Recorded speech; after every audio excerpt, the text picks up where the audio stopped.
막 날아다녀요.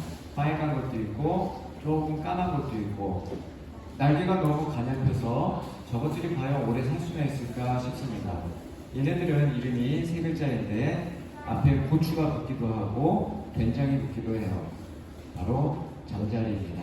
우리 친구들 잠자리 잡아봤어요? 네. 어머, 그 잠자리 보통 이렇게 날카로운 꽃창이 같은데 왜 잘 어머, 날개를 잡을까 꼬랑지를 잡을까 어디를 잡을까 그냥 잡아버릴까?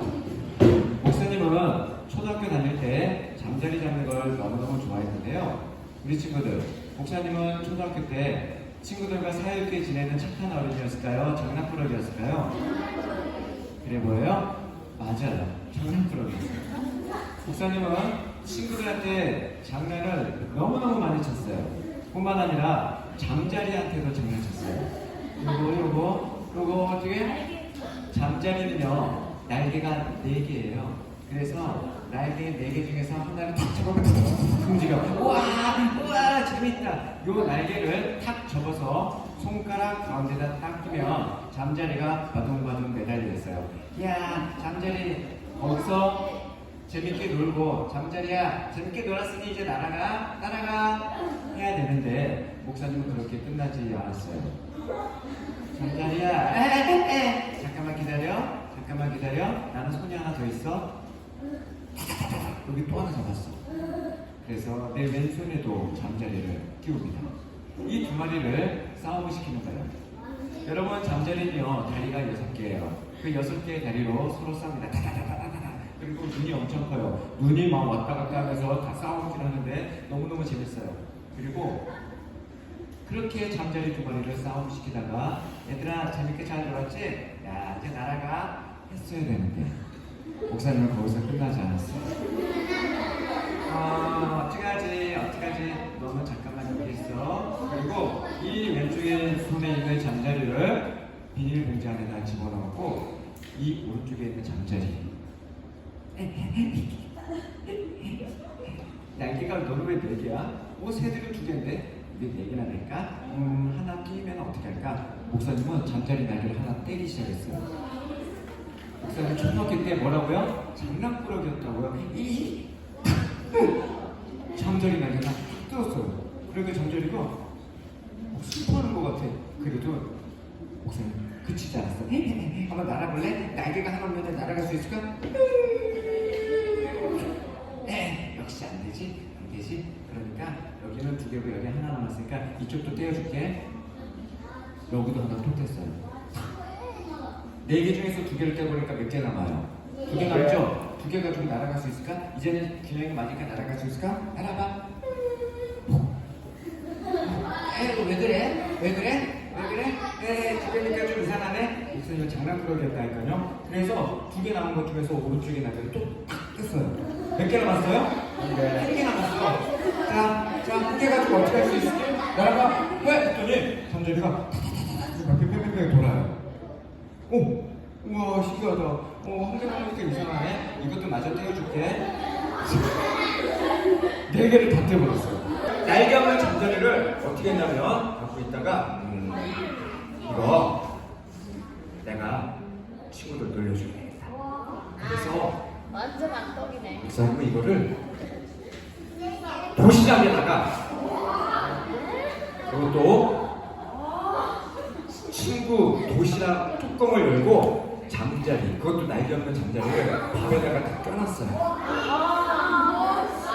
4교시간 끝났다. 띵동 땡동 점심시간이다. 목사님이 초등학교 다닐 때는요 식당이 아니라 집에서 싸온 도시락으로 밥을 먹었어요. 4교시가 끝나고 점심시간이 되자 아이들은 가방에서 도시락을 꺼냈어요. 저는 내 앞에 있는 친구를 뒤에서 물끄러미 봤어요.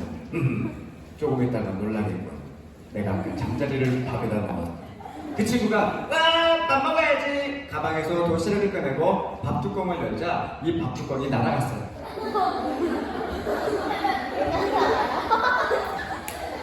소리를 지르면서 이 친구가 막 눈에서 막 눈물이 났어요. 누가 내 밥에다가 벌레를 집어넣었어요. 그래서 목사님은 그 친구에게 가서 괜찮아 친구야 그건 벌레가 아니라 잠자리야. 내가 그랬어. 그랬더니 그 친구가 목사님의 멱살을 잡고 목사님도 그 친구의 멱살을 잡고 같이 흔들었어요. 그리고 선생님한테 끌려가서 두 손을 들고 2시간 동안 벌을 썼어요. 자, 어때요? 목사님 정말 장난꾸러기죠? 목사님은 그렇게 친구들한테도 장난을 쳤고 잠자리한테도 몹쓸 짓을 했어요. 목사님 그렇게 너무너무 별로였어요. 오늘 잠깐만 넘겨볼까? 이게 안 넘어가네요? 네. 이렇게 하면 돼. 넘겨주세요. 오늘 말씀 같이 한번 읽어봐요. 과연? 자, 여기 앉아있는 친구들 목사님 따라해보자. 진리라는 거요. 여기는 은혜야. 은혜! 진리팀이 크게 있나? 은혜팀이 크게 있나? 진리팀 27절 시작! 내 마음을 다하여 목숨을 다하여 힘을 다하여 뜻을 다하여 그만! 은혜팀 주 너의 시작! 주 너의 하나님을 사랑하고 또한 내 이웃을 내 자신같이 사랑하라 하였나이다. 오늘 목사님이 이렇게 한번 넘겨주세요. 방송하실 때 이웃을 사랑하는 방법이라는 제목인데요. 방금 읽었던 성경 말씀이 다시 한번 나왔어요. 자, 읽지 않고 바로 넘어갑니다. 어떤 사람이 길을 걸어가고 있었어요. 그런데 그 사람은 사랑이 있는 사람일까? 없는 사람일까? 사실 목사님 마음에는 이 사랑이라는 것이 잘 느껴지지 않았어요. 초등학교 다닐 때 날아다니는 그 잠자리도 그냥 장난감 같았어요. 그래서 내 마음대로 잡고 날개도 막 뜯고 그렇게 심한 장난을 쳤단 말이에요. 그리고 내 주위에 있었던 친구들도 내가 사랑해야 할 대상이라고 생각하지 않았어요. 어쩔 때는 그 친구가 미울 때도 있었어요. 그래서 사랑이라는 게 도대체 뭔지 몰랐어요.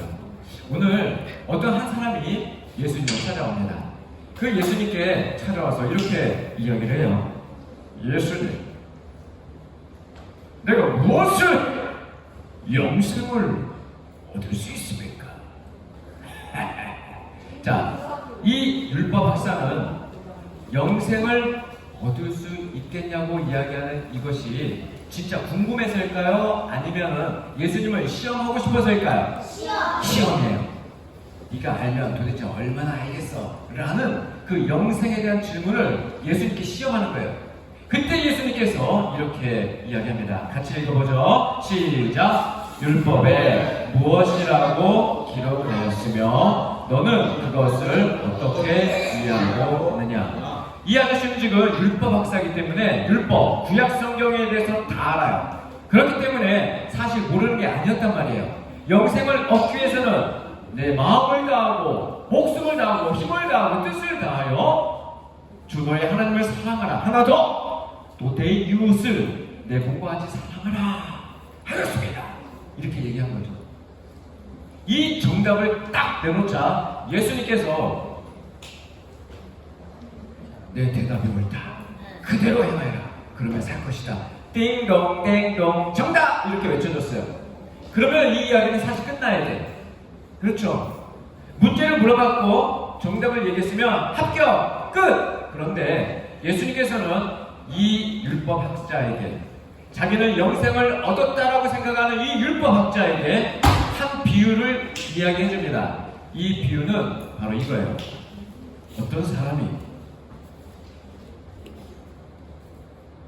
어떤 사람이 길을 가다가 강도를 만났다.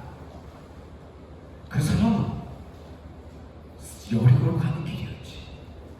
멀쩡하게 여리고로 가는 길에 강도를 만나서 거반 죽을 지경까지 이르렀다. 그때 그 전 한 사람이 나타났어. 그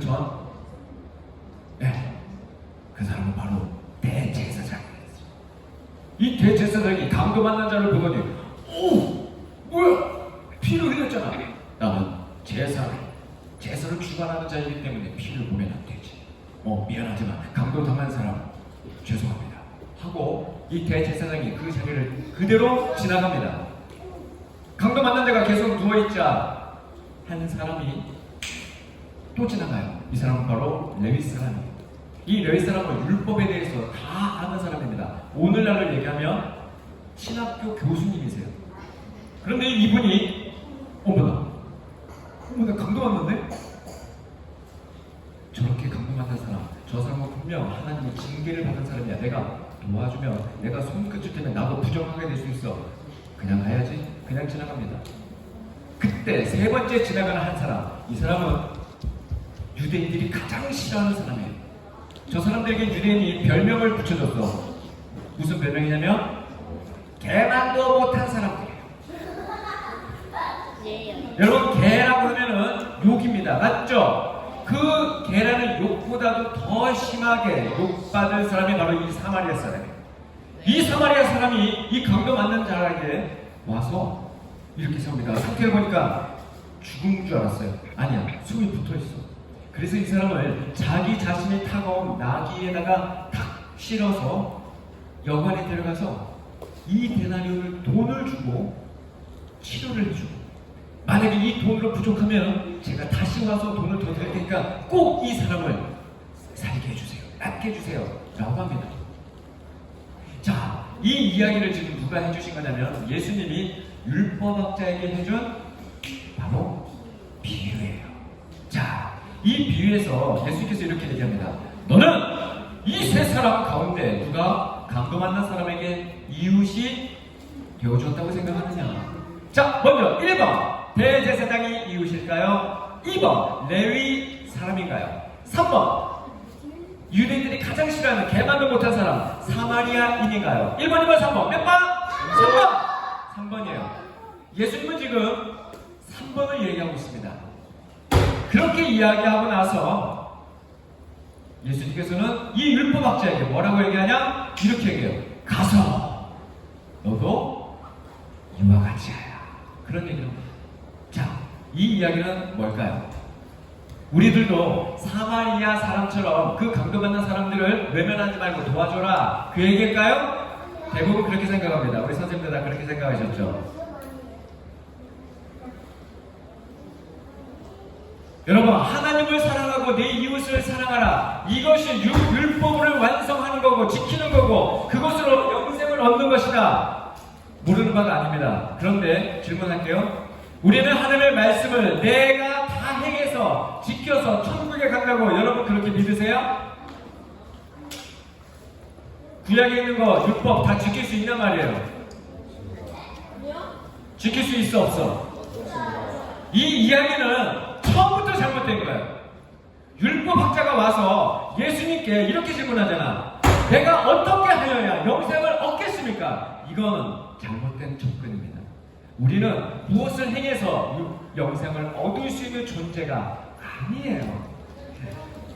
내 마음과 뜻과 정성을 다하여 하나님을 사랑하고 내 이웃을 사랑하여라. 그것이 정답인 것 같지만 그것은 인간측에서는 불가능합니다. 못하는 거예요.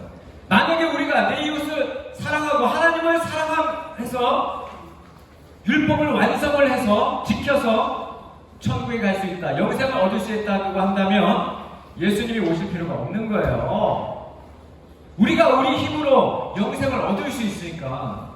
지금 이 세 명의 비유는 그게 아닙니다. 제사로도 율법을 지켜서도 안 되는 그 구원은 사마리아인이 와서 그 강도를 도와줬을 때만이 구원을 얻을 수 있다는 거예요. 그러면 그 개만도 못하게 여겼던 그 사마리아인, 유대인 입장에서 율법을 사랑하고 하나님을 사랑했던 그 유대인 입장에서 그 사마리아인 오지마 오지마, 만약에 그 강도 만난 사람이 법안 죽기 직전, 그러니까 움직일 수 있는 체력이 있었다면 그 사마리아인이 왔을 때 그 치료를 거부했을까 받았을까?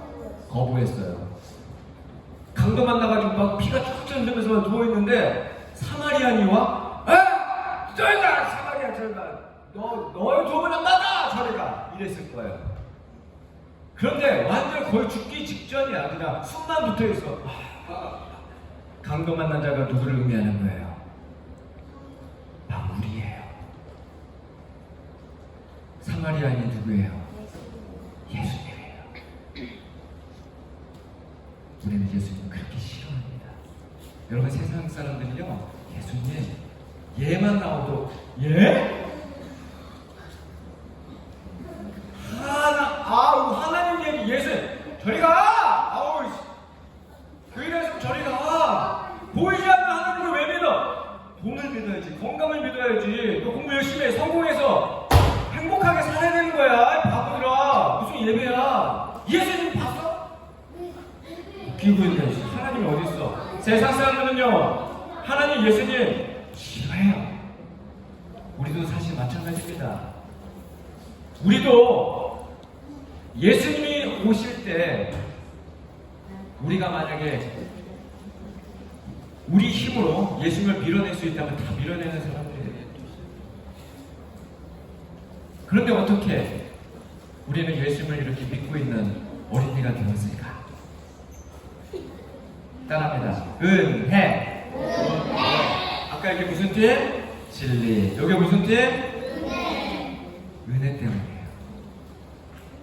은혜로 찾아오신 예수님이 아니라면 우리는 율법을 지켜서 제사를 지내서 영생을 얻는 게 아닙니다. 그래서 구원은 영생은 얻는 게 아니라 받는 거예요. 여러분, 젊은 부자 청년이 와서도 예수님한테 내가 어떻게 해야 영생을 얻겠습니까? 니고데모도 내가 어떻게 해야 영생을 얻겠습니까? 접근 자체가 잘못된 거예요. 자기 힘으로 영생을 얻을 수 있다고 생각하는 거죠. 구원은, 여러분 배구 해봤어요? 배구? 저기 강 스파이크를 탁 날리면은 하면서 탁 박는 거, 리스브. 구원은 받는 거예요. 하나님이 주시는 그 은혜의 선물을 내가 감사함으로 면목 없이 받는 거예요. 그 강도 만난 자처럼 이 땅에서 우리는 피를 철철 흘리고 있을 때 우리를 당신이 직접 우리를 저렇게 여관방에다 그리고 평생 동안 우리를 돌보시고 우리를 그렇게 사랑으로 지극정성으로 아껴주시는 그 예수님이 있기에 우리는 저 하나님 나라까지 갈 수 있는 거예요. 사랑하는 여러분, 그래서 오늘의 말씀은 너도 이와 같이 하라. 그거는 너도 가서 다른 사람들 도와줘라가 아니라 너도 그 사마리아인 그 예수님의 그 사랑으로 그 예수님을 믿는 믿음으로 그 영생을 누려라 라는 얘기예요. 뭘 해라가 아니야. 그래서 잘 믿어라. 예수님의 제자들이 예수님께 이렇게 물어봅니다. 우리가 어떻게 해야 하나님의 일을 하겠습니까? 도대체 하나님의 일이 뭡니까? 물어봐. 그때 예수님께서 요한복음 6장 29절에 이렇게 얘기해요. 하나님이 보내신 그를 믿는 것이다. 이렇게 얘기합니다. 하나님의 일은 뭘 하는 게 아니야. 예수님을 잘 믿는 것입니다. 그 강도 만난 자가 어쩔 수 없이 그 은혜에 담겨서 그 사마리아인의 사랑을 받은 것처럼 우리 또한 하나님의 은혜로 예수님의 사랑을 받게 되는 것, 그것이 이 본문의 의미예요. 두 손 모아볼까요? 함께 기도합니다. 하나님 아버지, 예수님의 사랑이 아니라 없었다면 우리는 하나님 나라에 갈 수가 없는 그런 사람들